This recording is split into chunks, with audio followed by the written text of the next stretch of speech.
పరలోక దేవునికి మహిమ కలుగునుగాక. ప్రియ స్నేహితులందరికీ దివ్య వాక్యోదయం. ఈనాటి పాఠ్యభాగము మత్తయి సువార్త 3వ అధ్యాయము 1వ వచనము. ఆ దినముల యందు బాప్తిస్మమిచ్చు యోహాను వచ్చి, పరలోక రాజ్యము సమీపించి ఉన్నది, మారు మనసు పొందుడని యూదయ అరణ్యములో ప్రకటించుచూ ఉండెను. దేవుని రాజ్యంలో పాపానికి, అవినీతికి, మరణ భయానికి అసలు స్థలమే లేదు. దేవుని రాజ్యము మనకు సమీపించి ఉన్నది. ఎందుకంటే ప్రభువైన యేసుక్రీస్తు వారు దానిని మన సమీపానికి తెచ్చారు. కాబట్టి నీ హృదయంలో పాపము దాచినంత వరకు సాతానుకు అక్కడ అధికారం ఉంటుంది. అంతేకాకుండా మరణ భయం కూడా నీకు ఉంటుంది. కొంతకాలమైన తరువాత యేసయ్య ఎలా బోధిస్తూ ఉన్నారు, ఇదిగో ఇక్కడనని, ఇదిగో అక్కడనని చెప్పు వీలు పడదని వారికి ఉత్తరమిచ్చెను. ఎందుకనగా ఇదిగో దేవుని రాజ్యము మీ మధ్యనే ఉన్నది. లూకాసు వార్త 17వ అధ్యాయము 21వ వచనము. దేవుని రాజ్యములో ప్రవేశించడానికి మొట్టమొదట పశ్చాత్తాపముతో పాపములు ఒప్పుకోవడం అనే సిద్ధపాటు మనం కలిగి ఉండాలి. అప్పుడే ఈ రాజ్యము మీ మధ్యకు వస్తుంది. యెహోవా ఆకాశమందు తన సింహాసనమును స్థిరపరిచి ఉన్నాడు. ఆయన అన్నిటి మీద రాజ్య పాలన చేస్తూ ఉన్నాడు. కీర్తన 103:19. ఈ లోక రాజ్యాలున్నాయి. ప్రకృతిలో కూడా జంతు రాజ్యము, ఖనిజ రాజ్యము, అనేక రాజ్యాలున్నాయి. అయితే ఈ రాజ్యము అన్నిటి మీద రాజ్య పరిపాలన చేస్తుంది.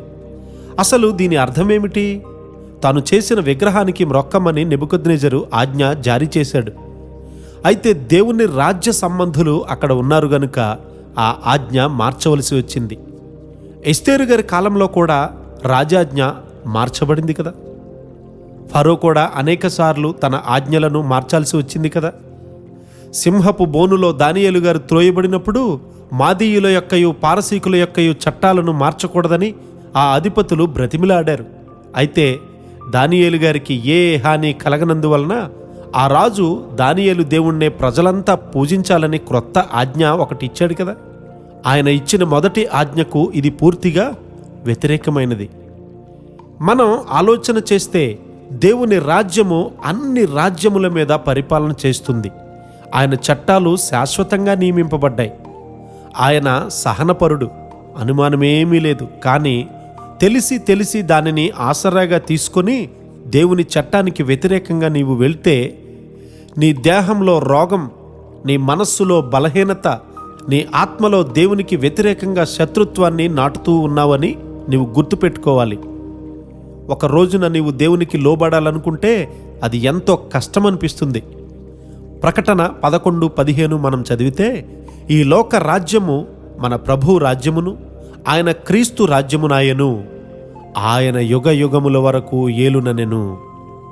రాజ్యములన్నీ కూడా ఆయన రాజ్యముగా అయినప్పుడు పరిశుద్ధులు మాత్రమే పరిపాలన చేస్తారు. పరిశుద్ధమైన జీవితం దేవుడు మనందరికీ దయచేయునుగాక. ఆమెన్.